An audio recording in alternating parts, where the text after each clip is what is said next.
Well, hi there, I'm Noah Bradley and this is Handmade House TV. On today's episode, we're going to talk about all the benefits of using salvaged materials in the construction of our handmade home. So stay tuned.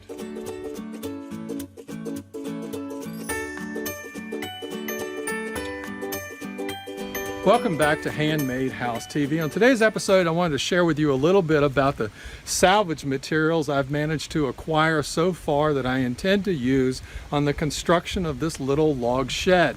If you want to build your own log home, you can't beat starting out by the construction of a log shed, and one of the benefits of doing that is the experimentation and the learning process that comes from building something small. And you can use that in the future construction of your full-sized home. So you want to experiment as much as possible in the construction of your log shed for any kind of shed that you want to build for yourself. And one of those principles of one of the 12 keys of a handmade house, if you haven't seen that, come over to Handmade Houses and check out that video. It's one of the most significant ones I've ever put together. But here for this log cabin, I've always been a big advocate of using salvage materials for many reasons. The most prominent one is because they're of much higher quality and beauty than what you can find that's newly manufactured today. But so far I think I've come up with 4 salvaged types of materials that I intend to use in the future.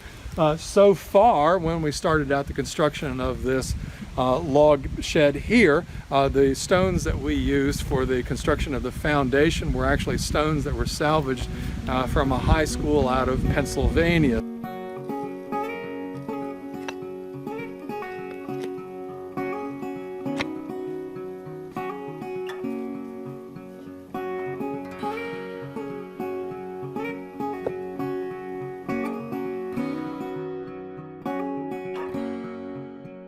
The second salvage material that I have acquired so far has also been quite a stash of slate, of roofing slate.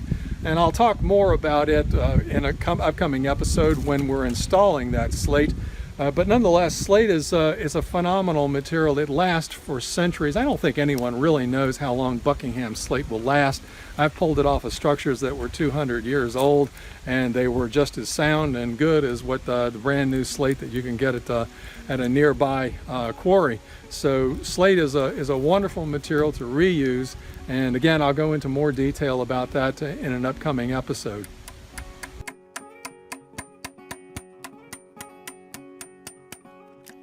If you remember, the first course of logs that I used here was pine beams that I had found at the local landfill. I managed to salvage them and reuse them as well.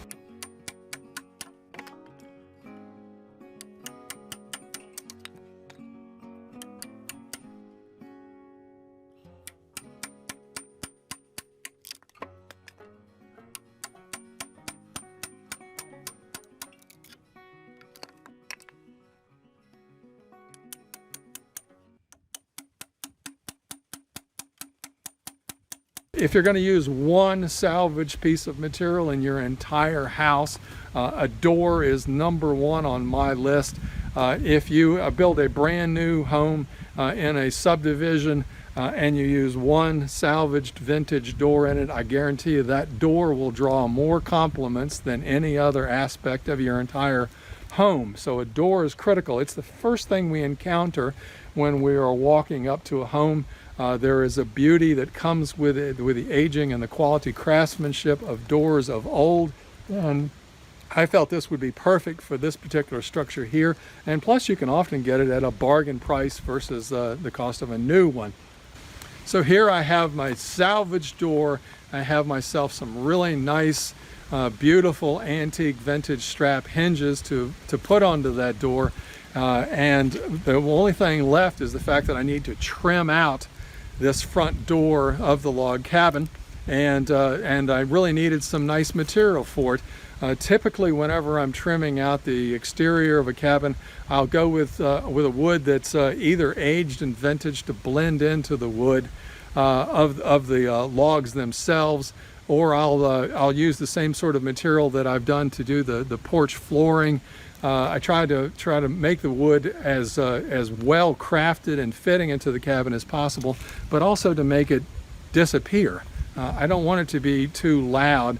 I want it to be as a picture frame is to a piece of art, as your window trim is to the window.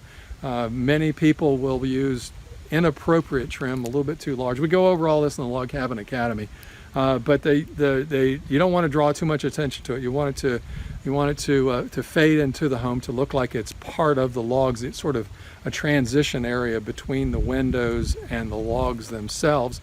And so actually looking through my log shed, through my lumber shed, I didn't seem to have any material that really fit the bell really well.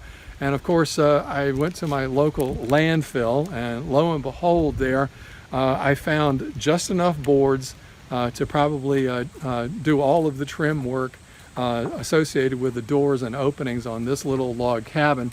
It was pulled from some previous project, thrown in the trash pile, ready to be disposed of a higher quality wood that I can buy anywhere at any local lumber yard. Right now, I'm still a little bit uncertain of the species of the wood. I think it might be redwood, but it's perhaps an extremely high grade of cedar. The grain is incredibly tight. It's almost knot free. I'm sure a lot of people came in before I did to the landfill and just passed this on by. It was dirty wood. It had nails in it. One board was broken in half. There's not enough wood here to build a whole lot out of. It's not like I can side my home with it or whatever else. But nonetheless, I got some really beautiful wood. I saved it from going to the landfill to be disposed into our environment. It's better than anything I could buy today. Cost me absolutely nothing for it other than picking it up. So I would encourage you that whenever you're out in the world, do that dumpster diving. Keep your eye open when you're at the landfill. Do your best to recycle, to reuse salvaged materials on your structure. You'll end up with a much more attractive structure. As a result, you'll save yourself some money. And when you're doing this on your little log shed, you're gonna have this track record of doing it and seeing the success of it, and you'll carry that forward in the future construction of your home. And the world will be a better place. Your home will be a better place, and everybody will be happy, and everybody will be singing. So it's a wonderful world. Anyway, you guys, thank you so much for subscribing to my channel, for all of your kind comments below. It means so much to this old man. We'd like to thank 5 new members of the Handmade House Guild. They are George Manoski, Leo Eckenrod, David Vondolowski. Wow, what a great name. Joseph Bennett, Stefano Peruccio. Wow, we got some beautiful names today, isn't it? I tell you, it's just gorgeous. And Johnny Huston. Well, I guess that might be 6. Anyway, that's it. That's it for today. A lot of people are starting to sign up for the Handmade House Guild. There seems to be a last-minute rush before the door. Your opportunity to ever become a member of the Handmade House Guild closes. It was a founding principle of offering anyone everything I have to offer, all of the academies, all of the blueprints that are there, lifetime membership into the forum. The list goes on, plus everything I will ever create. It was a great learning curve for all of us. I appreciate you guys joining in with faith as the program grew in size, but it's not a sustainable business model to offer everything I ever will create. So this wonderful supporting founding principle of the Handmade House Guild, and the numbers of people within that is a limited number. The doors will be closing soon. If you've ever considered being a member of the Handmade House Guild, your chance is here, it's now, and the clock is ticking. So we'd love to have you join us.